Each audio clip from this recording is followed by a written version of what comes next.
join me in giving them a rousing welcome. Thank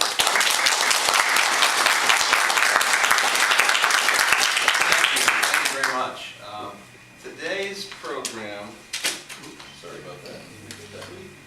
I'm starting today's program off with a bang. Okay. But today's program, in honor of 2009 being the bicentennial of Abraham Lincoln's birth, we're going to focus on music that has associations with President Lincoln and give you a little historical background. Now, historian Philip D. Jordan wrote of Abraham Lincoln, "There's little evidence that Abe was a singing man. There was a deep cadence and melody in him, but it was not released in song. Yet in the end, few inspired more music of love and of hate than did Lincoln. The man himself, the cause for which he came to stand, and the very times made for expression in song." In honor of the bicentennial of his birth, today's program is going to attempt to reveal a side of President Abraham Lincoln that's received less attention than the more familiar Lincoln lore that we all know. Our musical selections all have direct connections to the president from his days as an obscure Illinois lawyer up to and even after his untimely death. Music appealed to Lincoln's poetic and sentimental side. One of his associates, attorney Henry C. Whitney, recalled, "Lincoln was fond of going all by himself to any little show or concert. I've known his going to a small show of magic lanterns, etc., really for children.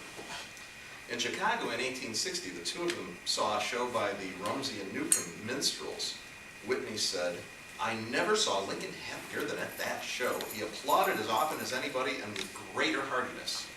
And Whitney recalled Mr. Lincoln telling him that, quote, 'all other pleasures had a utility, but music was simply a pleasure and nothing more,' and that he fancied that the Creator, after providing all the mechanism for carrying on the world, made music as a simple, unalloyed pleasure.'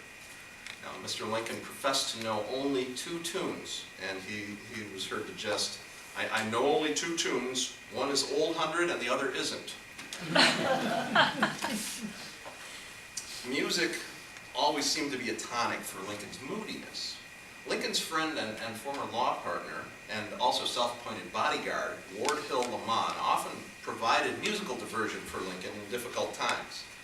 Lamon wrote, "I'd often recalled him from a pit of melancholy into which he was prone to descend by a jest, a comic song, or a provoking sally of a startling kind, and Mr. Lincoln was always thankful afterwards for my well-timed rudeness of kind intent." Lamon was extremely protective of Lincoln, and on at least one occasion he delivered a knockout punch to a Southern sympathizer who he perceived to be threatening the president. Whereupon Lincoln admonished him, again I quote, "Hereafter, when you have occasion to strike a man, don't hit him with your fist. Strike him with a club or a crowbar or something that won't kill him." Although different in almost every way, the 2 men were unswervingly loyal to each other, and Lincoln greatly valued Lamon's musical abilities.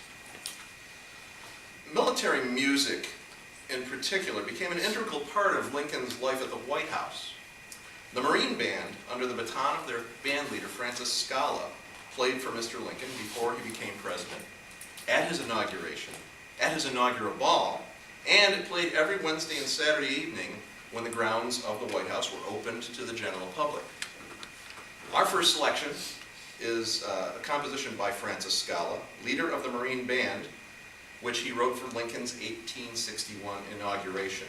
It is appropriately entitled President Lincoln's Inauguration March.